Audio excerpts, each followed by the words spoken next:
Saúde, irmãos, com a paz do Senhor. Bom dia a todos.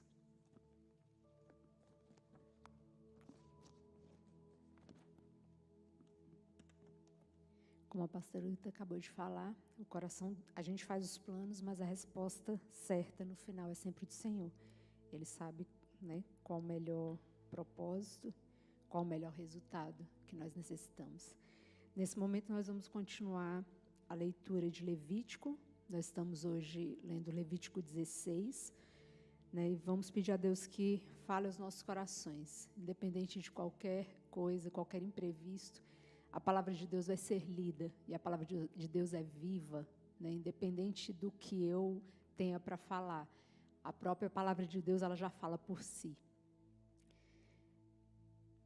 Vamos começar a ler então, Levítico 16.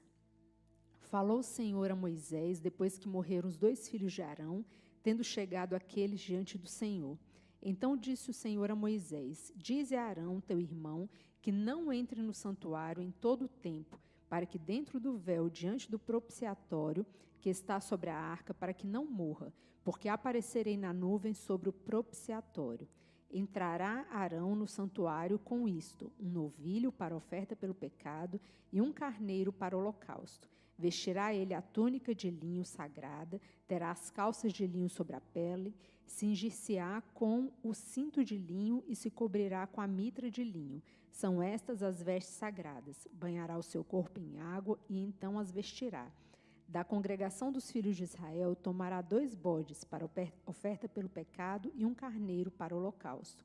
Arão trará o novilho da sua oferta pelo pecado e fará expiação por si e pela sua casa. Também tomará ambos os bodes e os porá perante o Senhor, à porta da tenda da congregação. Lançará sorte sobre os 2 bodes, uma para o Senhor e a outra para o bode emissário.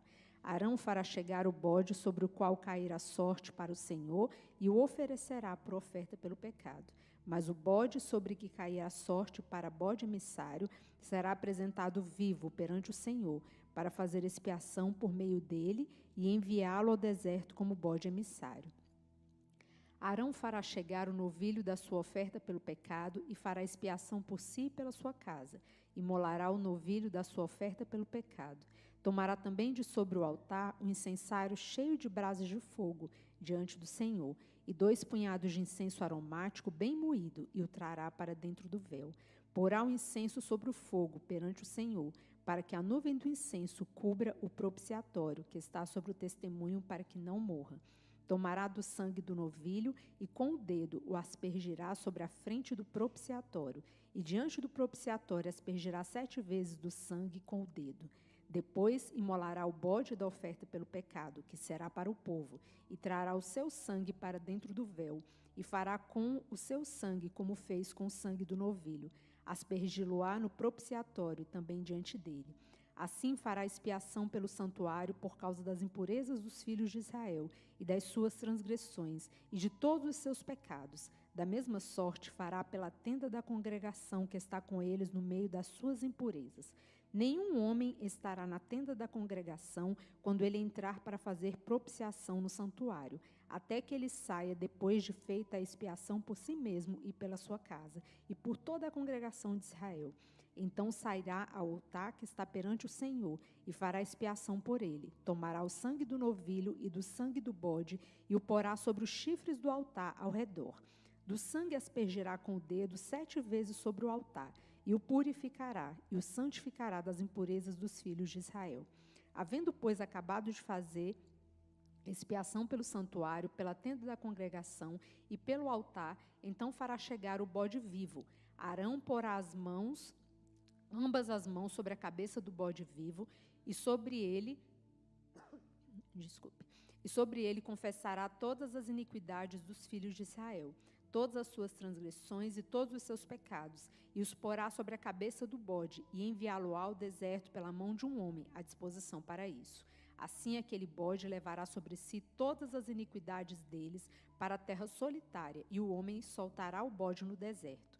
Depois, Arão virá à tenda da congregação e despirá as vestes de linho que havia usado quando entrara no santuário, e ali as deixará. banhará o seu corpo em água no lugar santo e porá as suas vestes. Então sairá e oferecerá o seu holocausto e o holocausto do povo, e fará expiação por si e pelo povo. Também queimará a gordura da oferta pelo pecado sobre o altar. E aquele que tiver levado o bode emissário, lavará as suas vestes, banhará o seu corpo em água, e depois entrará no arraial. Mas o novilho e o bode da oferta pelo pecado, cujo sangue foi trazido para fazer expiação no santuário, serão levados fora do arraial, porém as suas peles, a sua carne e o seu excremento se queimarão. Aquele que o queimar, lavará as suas vestes, banhará o seu corpo em água e depois entrará no arraial. Isso vos será por estatuto perpétuo. No 7º mês, aos 10 dias do mês, afligireis a vossa alma e nenhuma obra fareis, nem o natural, nem o estrangeiro que peregrina entre vós. Porque naquele dia se fará expiação por vós, para purificar-vos, e serei purificados de todos os vossos pecados perante o Senhor. É sábado de descanso solene para vós outros, e afligireis a vossa alma, é estatuto perpétuo. Quem for ungido e consagrado para oficiar como sacerdote no lugar de seu pai, fará a expiação, havendo posto as vestes de linho, as vestes santas. Fará expiação pelo santuário, pela tenda da congregação e pelo altar. Também a fará pelos sacerdotes e por todo o povo da congregação. Isto vos será por estatuto perpétuo, para fazer expiação uma vez por ano pelos filhos de Israel, por causa dos seus pecados. E fez Arão como o Senhor ordenara a Moisés. Paizinho amado, a tua palavra foi lida nesse momento e nós te agradecemos pela tua presença aqui. Que possamos compartilhar um pouco do muito que o Senhor tem feito nas nossas vidas, Pai. Fica conosco, em nome de Jesus. Amém.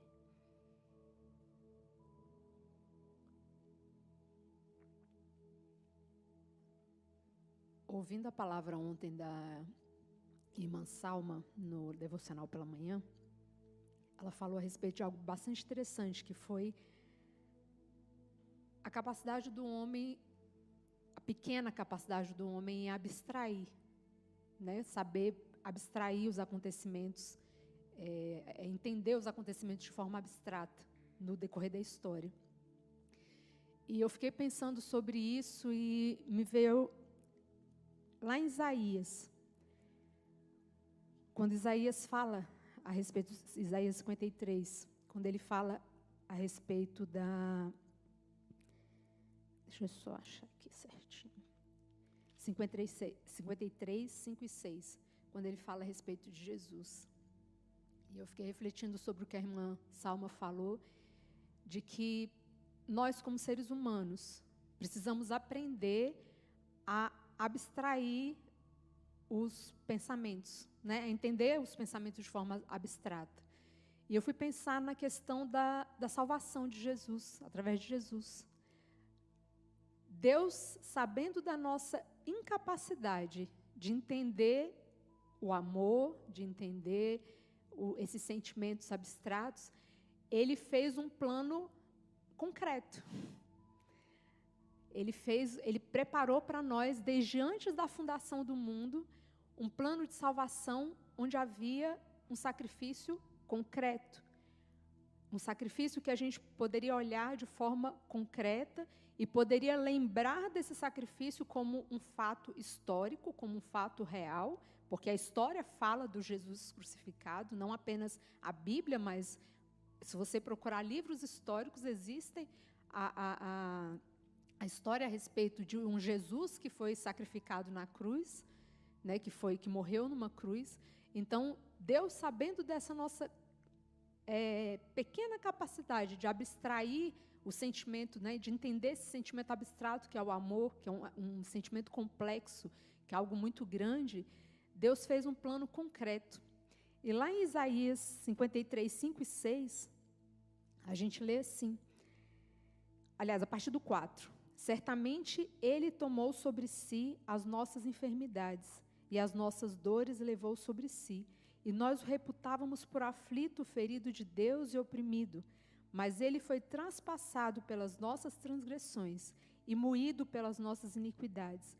O castigo que nos traz a paz estava sobre Ele, pelas suas pisaduras fomos sarados. Todos nós andávamos desgarrados como ovelhas, cada um desviava pelo caminho.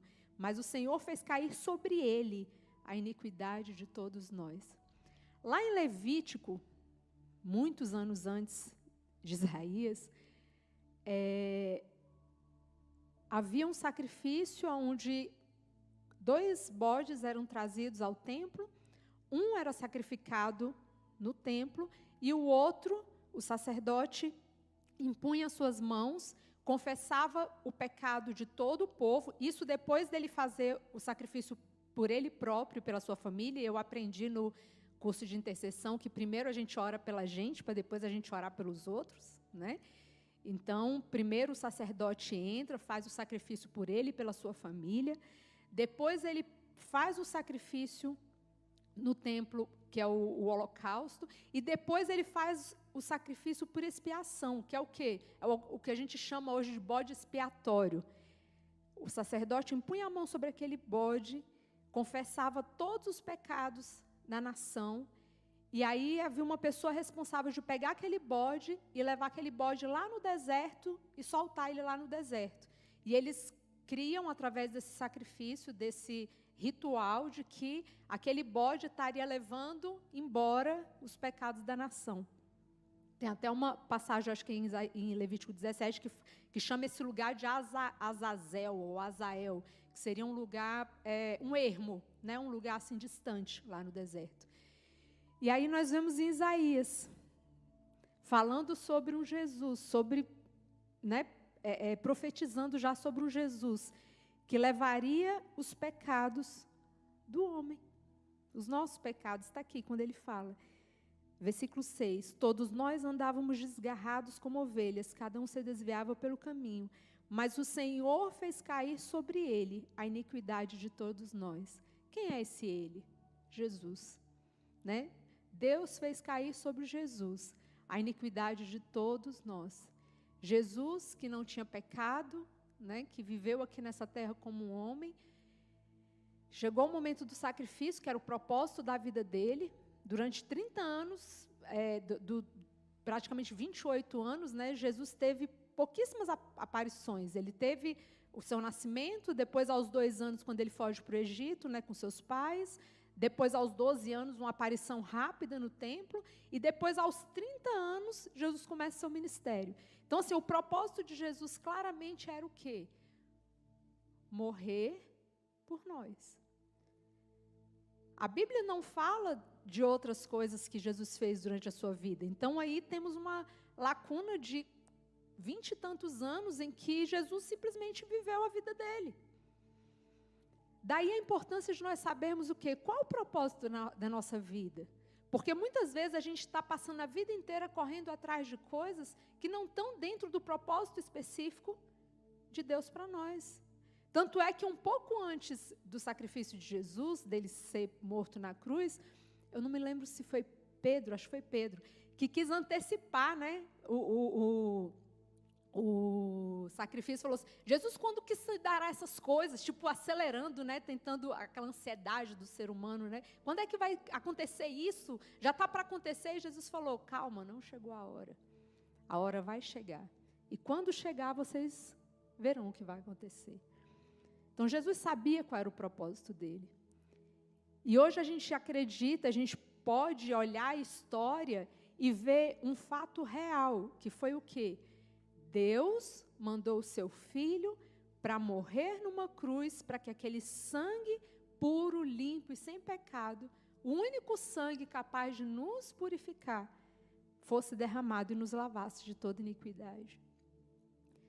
E a partir de então, nós fomos salvos. Então, hoje, não tem aquele negócio assim, eu preciso aceitar a salvação que já aconteceu. Quando eu aceito Jesus, quando eu falo para Jesus vir morar no meu coração, eu não estou matando Jesus novamente e fazendo com que, estou lembrando daquilo com tristeza, não. O que tinha de sofrimento, o que tinha para acontecer, já aconteceu. E esse plano não foi um acaso. Deus criou o ser humano e aí o ser humano pecou. E agora, o que eu faço? Aí Deus foi lá correndo e fez o plano de salvação e enviou Jesus. Não foi assim. Lá em 1 Pedro está escrito, 1 e 2 Pedro está escrito que o plano de salvação foi proposto antes da fundação do mundo. Ou seja, antes que Deus nos criasse, Ele já tinha esse plano de salvação. Por quê? Porque Ele nos criou com um livre-arbítrio. Quando Deus nos criou, é igual um pai ou uma mãe que quer ter um filho e fala assim, eu quero ter um filho. Para quê? No meu caso, eu falo para os meus filhos, eu quis ter vocês pela oportunidade de gerar um ser humano e educar um ser humano. Eu quis ter filhos, mesmo sabendo que eu posso fazer o meu melhor, fazer tudo da melhor forma possível, e lá na frente pode acontecer alguma coisa que eu não goste, ou que hoje mesmo já acontecem coisas que eu não concordo na vida deles, mas mesmo assim eu não me arrependo de tê-los. Por quê? Porque são filhos que eu desejei, que eu desejo, que eu amo. Da mesma forma, Deus, eu enxergo Deus em relação a nós. Nós somos pecadores, nós somos teimosos, nós erramos muito, todo dia, o tempo todo, e mesmo assim Deus nos ama. Mesmo assim, Deus quer ser nosso Pai. Ele escolheu isso, é uma escolha. E antes de nos criar, Ele já sabia o que ia acontecer, então Ele falou assim, olha, antes de criar vocês, eu já criei um plano de salvação. Vocês já têm a oportunidade de quê? De se voltar para mim. Todas as vezes que vocês errarem, porque vocês têm o livre-arbítrio e vocês podem errar, porque eu não estou criando robô, eu estou criando pessoas que têm vontade e que essa vontade pode ser para o mal? Pode. Eu estou dando a vocês essa liberdade. Mas eu também estou dando a vocês a oportunidade de falar assim, Senhor, eu quero te amar. Eu sou pecador, eu sou errado, eu faço um monte de coisa errada, mas eu quero te amar. Me ajuda. E todas as vezes que a gente se volta para Jesus dessa forma, Deus nos perdoa. E Ele retoma a nossa ligação com Ele. Essa coisa de que eu pequei aqui, aí não estou mais salvo. Aí eu pedi perdão, salvei de novo. Aí eu pequei de tarde e já perdi minha salvação. Depois fui lá... Gente, isso não existe, isso é loucura.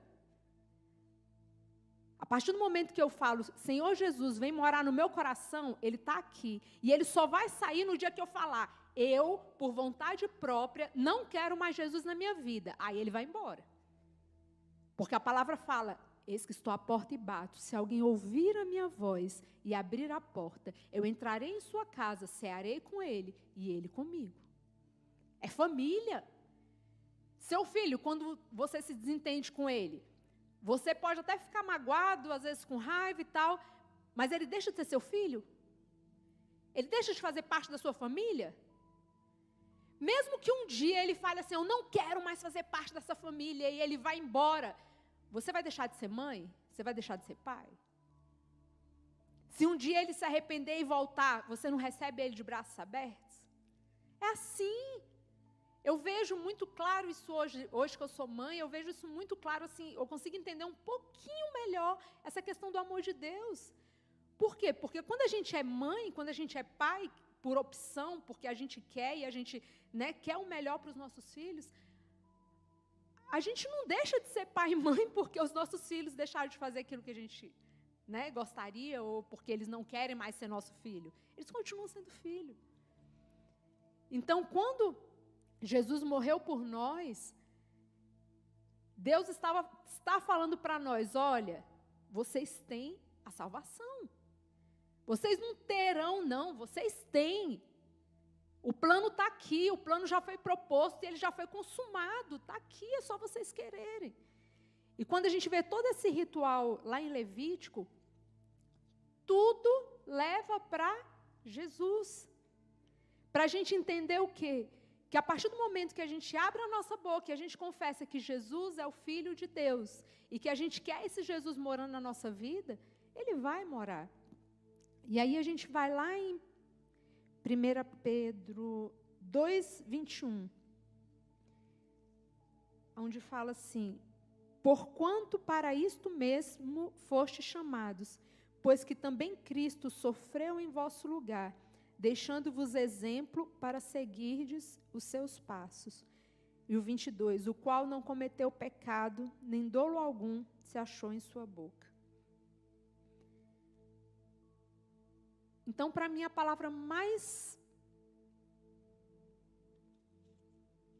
firme que tem para a gente pensar hoje, para a gente levar hoje, né, para a nossa meditação, para a gente refletir, é que Jesus morreu por nós, por amor, e que toda a história da humanidade leva para Jesus.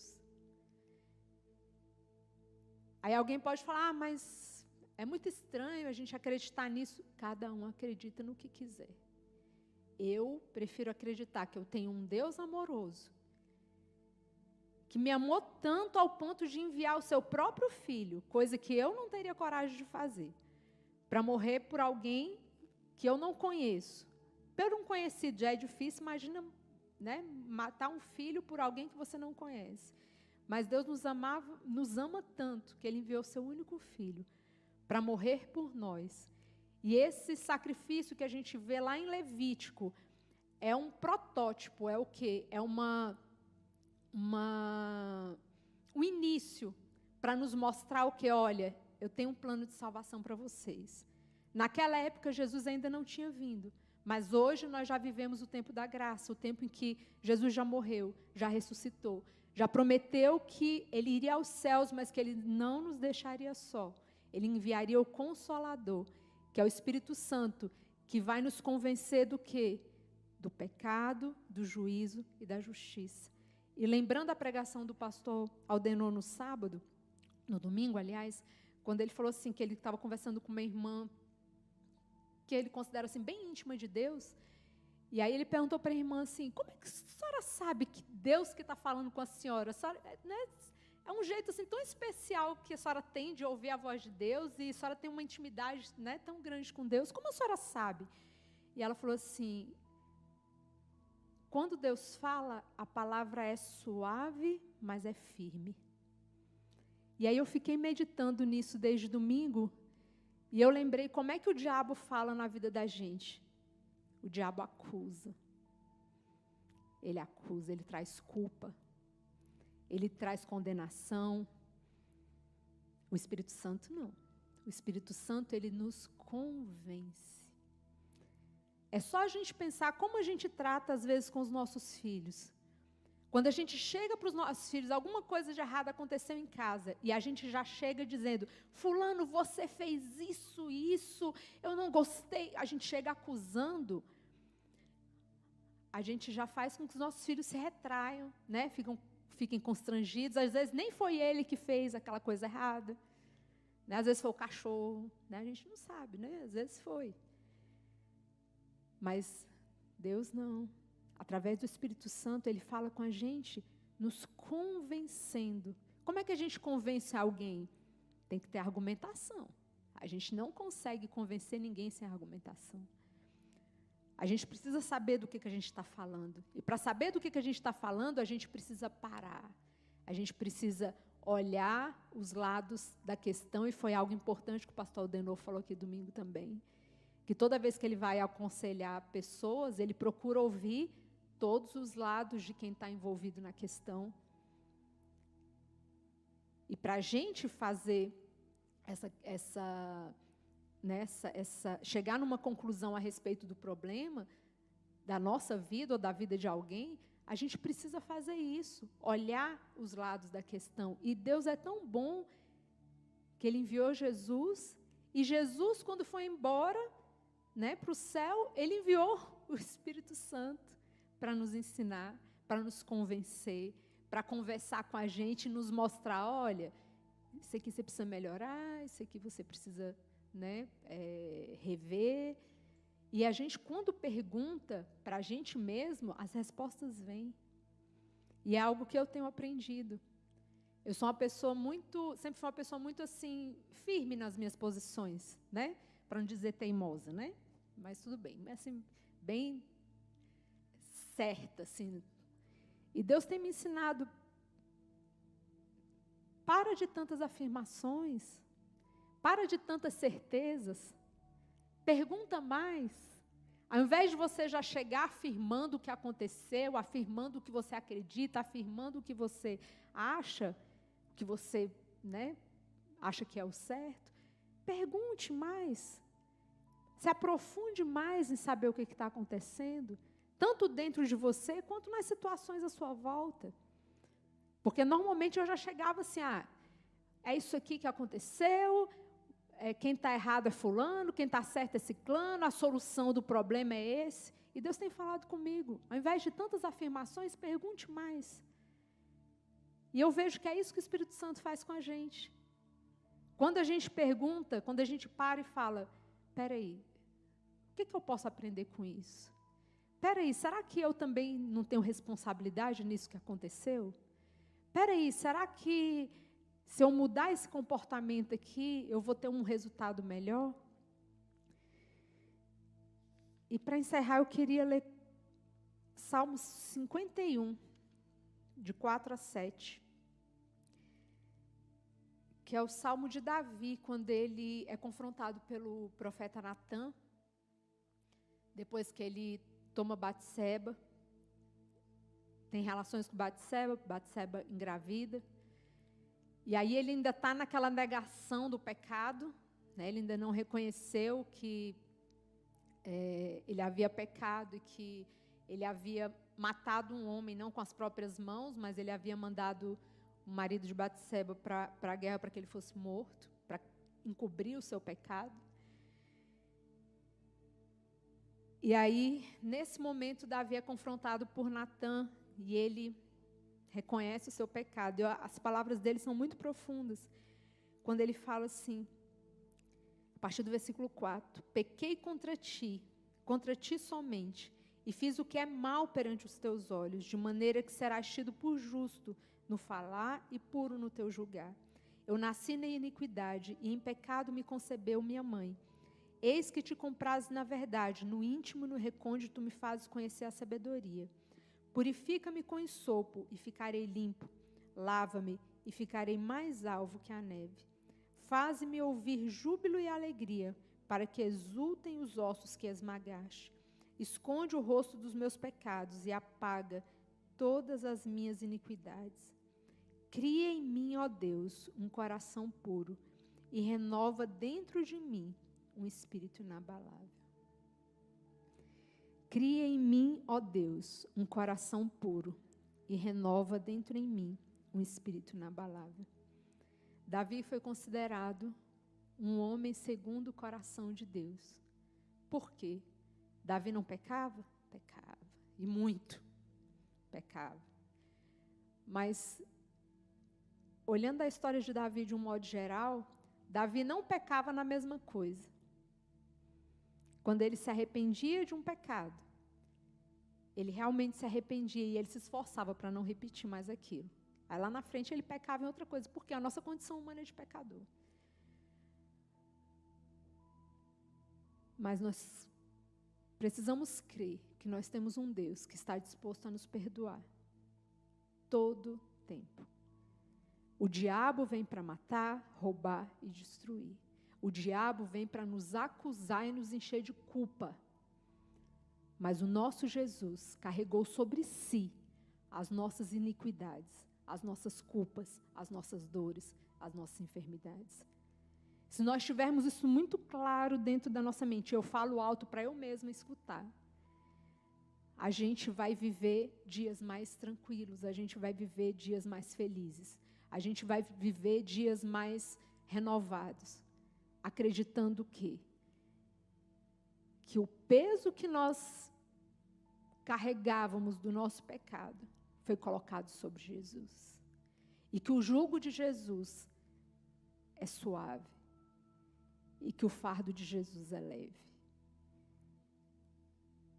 Ele não anda ao nosso lado, ele não anda à nossa frente, ele não anda atrás, ele anda dentro de nós. E que nós possamos seguir nessa certeza de que Jesus está dentro de nós. E que através do Espírito Santo nós vamos fazer tudo aquilo que for necessário para que o propósito específico de Deus para as nossas vidas se cumpra. Amém? Essa é a nossa palavra nessa manhã. Amém.